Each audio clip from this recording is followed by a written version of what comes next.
लालगंज नगर परिषद क्षेत्र से वार्ड नंबर 4 से उपेंद्र महतो खड़े हैं। उपेंद्र महतो 2007 में भी चुनाव जीत चुके हैं और यहाँ से काम भी किए हैं। उनकी काम आज दिख भी रहा है, लेकिन बीच में वो चुनाव नहीं लड़े, दूसरे को सपोर्ट करे, लेकिन जो खरा उतरना चाहिए वो नहीं दिखा। इस बार फिर ये इनकी पत्नी सुनैना देवी चुनावी मैदान में उतरी हैं। ये कार्यवाहक हैं, उनके कार्य को देखते हैं, लेकिन जनता इनको जानती है, इनके काम से जानती है। इसलिए हम इनसे ही बात करेंगे, तमाम बिंदुओं पर चर्चा करेंगे। हर क्षेत्र की, हर वार्ड की अलग अलग समस्या है। बताइए, आपके क्षेत्र में क्या समस्या है? हमारे क्षेत्र में तो जल जमाव का समस्या है, नाला रोड का भी समस्या है। कि पहले से पूरा ही खराब था स्थिति इसका, तो जितना उस समय हम थे उस समय मिला वो योजना उतना बनवाए। अभी भी नाला रोड बहुत जर्जर है, उसको बनवाना है। अच्छा, फील्ड में जब जाते होंगे, अपने जनता से मिलते होंगे जी, तो जनता आपसे कुछ शिकायत करती होगी, ये नहीं बना, अगर सुलभ शौचालय नहीं बना, आवास योजना नहीं मिला, कुछ तो शिकायत करती होगी आपसे।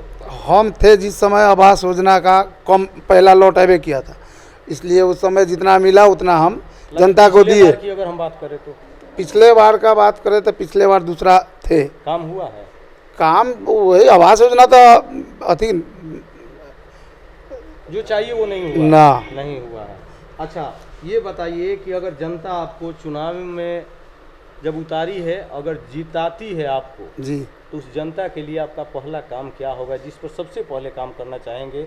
सबसे पहला काम करना तो है कि पानी से जल निकासी का काम, नाला बनाना है, रोड बनाने वाला काम करना होगा। शिक्षा व्यवस्था स्थिति क्या है? ठीक है, शिक्षा व्यवस्था तो सरकार के हाथ ही चल रहा है, ठीक है, उस पर शिक्षक हाँ आइए करते हैं। अच्छा, बहुत सारे क्षेत्र में एक शिकायत मिल रहा है सुनने के कि आवास योजना में कई जगह कंप्लेन आ रहा है जनता का कि पैसा लिया जाता है, मांगा जाता है। आपके वार्ड से क्या समस्या है, ऐसा कुछ है? अब ऐसा तो जनता से पूछिए, हम तो अपना से नहीं कहेंगे कि हाँ पैसा ले रहे हैं कि नहीं ले रहे हैं। ये बात आपकी राय नहीं है जी। अच्छा, आगे बताइए, आगे क्या रणनीति है? जनता आपको जब चुनावी मैदान में उतार दी है तो आप किस लक्ष्य को लेकर उतरे हैं? हम तो जनता का जो प्रॉब्लम होगा उसको ये करने के लिए उतरे हैं।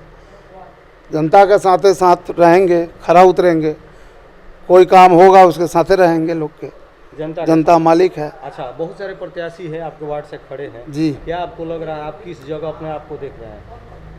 हम तो अपने पोजीशन क्या दिख रहा है? हमारा पोजीशन तो 1 नंबर में है। ऐसे जनता से पूछिए, जनता बताएंगे। लेकिन आपको क्या लग रहा है, घूम रहे होंगे तो आपको खुद पता होगा। हमको तो पता चल रहा है कि हम बहुत वोट से जीतेंगे, बहुत जनता मालिक बता रहे हैं। जहाँ जा रहे हैं तहाँ हाँ आप ही को देंगे। अच्छा, जनता क्यों आपका नाम जप रही है? जहाँ जा रहे हैं आपके नाम की चर्चा हो रही है, क्या कारण, ऐसा क्या काम कर चुके हैं? इसके पहले गरीब लोग जितना लोग था हमारे वार्ड का, जितना इन्ने उन्ने जितना अलगो वार्ड का वृद्धा पेंशन बनवाए, 200 से ऊपर राशन कार्ड बनवाए, जो हमारा योजना आया नगर पालिका के हिसाब से वो उतना का नाला बनवाए, रोड बनवाए, सोलिंग करवाए, सारा काम हम थे जिस समय बहुत कराए। जीत के आने के बाद में कितनी चुनौती होगी आपके लिए यहाँ विकास करना? विकास करना होगा तो जो अति होगा उतना हम करेंगे, खरा उतरेंगे जनता के साथ। खरा उतरेंगे जी। देखिए, हम आपको बता दें कि कुछ प्रत्याशी हैं कि मीडिया से बात नहीं करना। लालगंज नगर परिषद क्षेत्र में मैं मौजूद हूँ और वार्ड नंबर 4 में। वार्ड नंबर 4 से कई वार्ड सदस्य खड़े हैं इस चुनाव में, कई प्रत्याशी खड़े हैं, लेकिन हम जनता से बात करेंगे कि जनता इस बार किन को मौका देती है यहाँ विकास करने का, काम करने का। कई प्रत्याशी आते हैं, चुनाव लड़ते हैं, कुछ जीतते हैं, कुछ चले जाते हैं, लेकिन जनता तय करती है। चुनाव से पहले ही जनता जीत घोषित कर देती है, क्योंकि जनता सर्वश्रेष्ठ होती है। और हमारे पीछे तस्वीर देख रहे हैं, सभी लोग हैं। अब इनसे हम बात करेंगे कि किन को वोट करेंगे और किन को जिताएंगे। सर, क्या नाम हुआ आपका? ललन सिंह। आप यहीं के रहने वाले? जी बिल्कुल। वार्ड 4 में कई प्रत्याशी खड़े हैं। 2 प्रत्याशी खड़े हैं। क्या लग रहा है इस बार किन को आप लोग? सुनैना देवी चुनाव जीत रही है। चुनाव जीत रही है जी। अच्छा, क्या ऐसा खास है कि उनका नाम सब लोग जप रहे हैं? इसलिए कि पिछली बार जो भी फंड आया नगर पालिका से, वो फंड का सही उपयोग किया है। इस बार नगर निकाय की चुनाव है, इससे पहले जो बहुत सा फंड आया, लेकिन फंड का मिसयूज किया गया है। जैसे आवास योजना, अभी जो लड़ रही हैं चुनाव बबीता कुमारी, उनका कहना है कि मेरा निजी आवास योजना है, जबकि ये प्रधानमंत्री आवास योजना है। एक जाहिल भी बता सकता है कि आवास योजना जो है सब प्रधानमंत्री के यहाँ से आता है। उसमें भी इन्होंने 25,000 रुपया ले करके आवास देने का काम किया है। इससे जनता क्षुब्ध है। इस बार इनको नकार रहा है लोग। इस बार जिता रहे हैं। इस बार सुनैना देवी चुनाव जीत रही है। अच्छा, यहाँ आप यहाँ से जुड़े हुए हैं, ज़मीनी हकीकत देख रहे होंगे, क्या लग रहा है धरातल पर काम हुई है या नहीं? धरातल पर काम अगर हम आवास योजना को अगर छोड़कर बात करें, तमाम कई योजना है, उस योजना के क्या स्थिति? नहीं, कोई योजना कारगर नहीं है। सब योजना मैंने समझिए तो फ्लॉप है। फ्लॉप है। हाँ, बिल्कुल फ्लॉप है। इस बार वोट दे के जिताएंगे जो सुनैना देवी को। क्या नाम हुआ सर आपका? विपिन कुमार। क्या लगता है इस बार किन की जीत होने जा रही है? सुनैना देवी की। सुनैना देवी को क्यों वोट कर रहे हैं? वो हम लोग चाह रहे हैं, वो घूस बहुत ज़्यादा लग रहा है। कोई भी काम हो रहा है तो सबसे घूस से बात हो रहा है, और उससे पहले कुछ नहीं। अच्छा, लगता है कि सुनैना देवी को जिताने के बाद में जो बिचौलिए के काम कर रहा है, घूस लेने का देने का काम रुक जाएगा? जी, काम रुक गया है, काटो का काम भी रुक गया है। रुक गया है। जी। ये काम करते हैं जी विकास पुरुष के जाने जाते हैं। जी जी। क्या नाम हुआ सर? राहुल रंजन सिंह। यहीं के रहने वाले जी, हैं? वार्ड नंबर 4 के रहने वाले हैं। वार्ड नंबर 4 के रहने वाले हैं। आप देख रहे होंगे क्षेत्र में, और झेल भी रहे होंगे जी। और उसका फायदा भी उठा रहे होंगे। काम हुई है धरातल पर? नहीं, काम तो जो हुआ, एक मेरा नुनू बाबू चौक है, वहाँ रोड का काम हुआ। अभी फिर से रोड पर पानी लगना स्टार्ट हो गया। थोड़ा सा बारिश होता है, पानी लग जाता है। फंड जितना आया उतना इस्तेमाल होइबे नहीं किया, काम नहीं हुई है। काम नहीं हुआ। अच्छा, इस क्षेत्र के सबसे बड़ी समस्या क्या है जो आपके नज़र में लग रहा है? घूस ज़्यादा होता है। घूस कमीशन लेना। 20,000 30,000 रुपया रखिए तो काम होगा, नहीं रखिए तो नहीं होगा। तो इस बार बदलाव चाह रहे हैं? हाँ, सुनैना देवी जीत रही है तो जीत रही हैं। सर, आपसे हम जानेंगे कि आप लोग सुनैना देवी को, यानी उपेंद्र महतो जो कार्यवाहक है, उनको आप लोग जिता रहे हैं। इस बार चुनाव में आप लोग उतारे हैं क्योंकि सर्वश्रेष्ठ आप ही हैं, तो उनको क्या लक्ष्य रख के आप लोग उतारे हैं? उनका लक्ष्य ये रहेगा, जो जल जमा होता है लालगंज में हमारे वार्ड में, सबसे पहला उससे निजात पाया जाएगा। निजात पाया जाएगा 100%। अच्छा, जनता की समस्या को सुनते हैं? जी हाँ, सुनते हैं। उपेंद्र महतो अगर हम एकदम सुनते हैं, सत्य। क्या लगता है कि जीत के आने के बाद में काम करेंगे? एकदम करेंगे। जब थे उस समय भी किए। जब थे उस समय किए। वही काम दिख रहा है जी। अभी कुछ काम नहीं हुई है। अब जो योजना सरकार से आया वो दिखा, हमको तो कुछ दिखा नहीं। दिखा नहीं, हमको नहीं अच्छा, दिखा। बरसात के अगर हम मौसम की बात करें तो उस समय जो जल जमाव होता है, या जनरली कभी भी बारिश हो तो जल जमाव होता है? हाँ, हो जाता है। जनरली नहीं होता है, लेकिन अगर 5 दिन 7 दिन अगर बारिश हो गया, रेगुलर बारिश, हाँ रेगुलर, तो उसमें जल जमा हो गया, जिसमें 5 दिन 7 दिन तक पानी से। अच्छा, इसके दोषी कौन है जो जल जमाव पर काम नहीं हुई है? सरकार है। सरकार, यहाँ का सरकार। यहाँ का सरकार है। हाँ, अधिकारी है। अधिकारी यहाँ के। क्या नाम हुआ आपका? विनोद कुमार। थोड़ा सा आगे आ जाइए। इस बार किनको वोट दे रहे हैं आप? सुनैना देवी। क्यों दे रहे हैं वोट? आगे सोच होगा कि उससे कुछ उम्मीद है। अच्छा, उम्मीद किस तरह का उम्मीद रखे हैं उनसे? यहाँ पर मतलब विकास जो है बहुत कम है। अच्छा। रोड, रास्ता, नाला, ये सब का विकास बहुत कम है। रोड बहुत टूटा हुआ है, खर्चर है। इसके लिए उस पर उम्मीद है कि कुछ अच्छा हो। देखिए, आपसे ही हम सवाल करेंगे, भागिए मत कि इस वार्ड से नहीं है क्या? देखिए, आपसे एक हमारा अंतिम सवाल होगा, आपसे ही जानेंगे कि जैसा कि आप यहाँ से ताल्लुक़ रखते हैं, अच्छा जानकारी भी रखते हैं इस क्षेत्र का, क्या लगता है कि अभी तक जो इस क्षेत्र से जुड़ी हुई जो समस्या है, जिससे सबसे ज़्यादा ज़रूरी काम कर रहा है, उसके बिना दिक्कत हो रही है, तो क्या उसको? ये भाई यहाँ अति पिछड़ा जातियों का वार्ड समझिए तो है।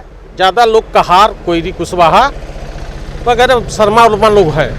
हर आदमी के पास एक तो आवास नहीं है। आवास योजना में 25,000 लेके आप पास करते हैं, इससे कुछ लोग गड़बड़ा रहा है। दूसरा जल जमाव, तीसरा पानी। यहाँ जो बोरिंग वोरिंग बना वो 2 दिन चलता है, 4 दिन नहीं चलता है। पानी नहीं आती है। आते भी है तो एक बार तो पॉइजन वाला पानी आ गया था, जिससे कुछ लोग बीमार हो गया था। मीडिया के माध्यम से आप लोग देखे होइएगा। बहुत समस्या है। बोरिंग तो होल हो गया तो फिर कैसे? लीकेज है क्या? नहीं, लीकेज नहीं है। बहुत दिन तक टंकी में पानी रह गया, साफ सफाई नहीं दूषित हुआ, पानी हो गया। दूषित पानी हो गया इस कारण से। हाँ हाँ। अच्छा, हमारे चैनल के माध्यम से बिहार के माननीय मुख्यमंत्री नीतीश कुमार जी से अगर कुछ मांग करना चाह रहे हैं इस वार्ड के लिए, क्या नीतीश कुमार जी से मांग करना चाहते हैं आपके चैनल के माध्यम से, तो जल नल तो उनका फ्लॉप है। ये सारा बिचौलिए जो हैं वो पैसा रख लिए, जल नल उनका फ्लॉप है। जैसे खिचड़ी प्लान उनका फ्लॉप है, उसे जल नल फ्लॉप है। शिक्षा के अरे शिक्षा तो बहुत जर्जर स्थिति है। कोरम पूरा करने लोग जाता है, टाइम पास करता है, अदरवाइज कुछ नहीं, बेकार है, बेकार है। एगो जनता है ना है। बैठे रहिए। कहाँ से आ रहे हैं आप? हम यही हमारा डेरा है। अच्छा, डेरा जी। इसी वार्ड से हैं? जी जी। क्या वार्ड की क्या समस्या है? बहुत गंभीर समस्या है, बहुत गंभीर। ये कैसे दूर होगा समस्याएं? परिवर्तन होगा, अच्छे आदमी का चयन होगा, आम जनता धरातल पर जो है। अब रहा बात की जो लोकल बॉडी है उसमें बदलाव होगा, हो जाएगा सब कुछ आप ठीक। खुल कर बताइए किसको वोट करना चाह रहे हैं?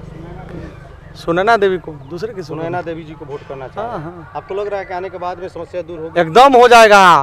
भ्रष्ट लोग हटेगा, अच्छे लोग का जब आगमन होगा तो सब सही होगा। कहाँ से है चाची? यहीं से आए आप? और माननीय मुख्यमंत्री का योजना सही है, लेकिन जो यहाँ बैठे लोग हैं उनको चाहिए कमीशन। अब वो जनप्रतिनिधि हो गए, कमीशन चाहिए उनको 10%, 15%। तो काम कहाँ से होगा? धरातल पर ही गड़बड़ी है बहुत ज़्यादा। इस पर तो सरकार को सोचना चाहिए कि उनका योजना सही है, लेकिन जो ये लोकल बॉडी है, जनप्रतिनिधि हुआ, इससे पूर्व में जो अभी इसका शिकायत आप लोग ऊपर नहीं करते हैं? बहुत जगह था उनका तो भरोसा चाहिए। क्या ओह सुनवाई क्या होगा जब जनप्रतिनिधि लोकल मिला हुआ है, वो कहेगा कि हम काम करने नहीं देंगे। कोई संवेदक आएगा और कहेगा कि आप पैसे पहले दे दीजिए तब आगे काम कीजिएगा, और न तो न करने देंगे। क्या करेगा बेचारा संवेदक? उसमें मुख्यमंत्री जी आएंगे देखने, वो बेचारा मजबूरी में पूंजी फंसाए हुए है, क्या करेगा? अपना काम आपको कुछ लिया दिया चल दिया। काम के नाम पर धब्बा है। बाप रे बाप, मत कहिए। क्या इसको कि इस बार किसको वोट कर रहे हैं? सुनैना देवी। सुनैना देवी को बात सुनती हैं आप लोग? हाँ, हमारे पुतो है तो नहीं सुनेगी। आवास योजना मिला है? न मिला है। आपको मिला है? पानी घर में आती है? पानी वही कभी कभी आती है, कभी ना आती है। नहीं आती है, कभी आती है कभी नहीं आती। देखिए, हम एक सवाल करेंगे, आप बता सकती हैं आपको आवास योजना मिला है। यहाँ का शिकायत है कि आवास योजना लेने के लिए कमीशन देना पड़ता है। क्या आपको देना पड़ा है? आप खुल कर बताइएगा। हम तो नहीं लिए हैं, न दिए है पैसा। आपको आवास योजना मिला है ना? अभी नहीं मिला है। आप बोल रही हैं कि मिला है? ना, घूस मांगा गया, नहीं दिए तो अच्छा, मांगा गया था क्या? ना अभी मांगा गया था, बाकी नहीं दिया मेरा लड़का लोग। देखिए, सब जगह मिली भगत है और विकास के नाम पर धब्बा है, लेकिन हम एक चीज़ बात बता देना चाहते हैं, न हम तय करेंगे न प्रत्याशी तय करेंगे। पूछ लीजिए कुछ, हम बता रहे हैं आपको। यहाँ साफ सफाई के नाम पर घूसखोरी है, एनजीओ के माध्यम से रुपया लूट मचाए हुए हैं। जो वार्ड कमिश्नर है अभी वर्तमान में, अब तो खत्म है बुझिए कहानी, उनको अलग कमीशन चाहिए, ईओ साहब को अलग चाहिए। यहाँ तक घोटाले पर घोटाला है। डस्टबिन हो गया करोड़ों का घोटाला, चलंत शौचालय जाके देखिए दशा, बाप रे बाप लूट में लगा है। डस्टबिन में तो खुलेआम घोटाला हुआ। चलंत शौचालय देखिएगा सामने होगा, 2-4 को मिलेगा। कहीं डस्टबिन दिखाई नहीं दे रहा है। चलंत शौचालय चलिए मेरे साथ, हम दिखाते हैं उसका दशा। करोड़ों रुपया का घोटाला हुआ। इन वार्ड कमिश्नर के समय में, ये उस समय कैबिनेट के मेंबर थे नगर पंचायत में, उनके समय में डस्टबिन में और चलंत शौचालय में काफ़ी घोटाला हुआ, करोड़ों का। 95 लाख का सोफे सेट हो गया नगर पालिका में। तो जनता के बीच में क्या होगा? ये बहुत बड़ी बात है। 95 लाख का सोफा सेट हो गया। हम उम्मीद करते हैं कि बहुत अच्छे लोग जो हायर फैमिली से बिलोंग करते होंगे उनके पास भी इतने लाख की 95 लाख की सेट नहीं होगी। लेकिन कहा गया है कि ऊपर से रमरेखा घाट, नीचे से मोकामा घाट है यहाँ। और एक चीज़ और बताना चाहते हैं, उपेंद्र महतो जो है, कहा गया है कि शिक्षा वो शेरनी का दूध है, जो पिएगा वो ललकारेगा ही। चाहे किसी वार्ड में रहे, विकास करेंगे ही।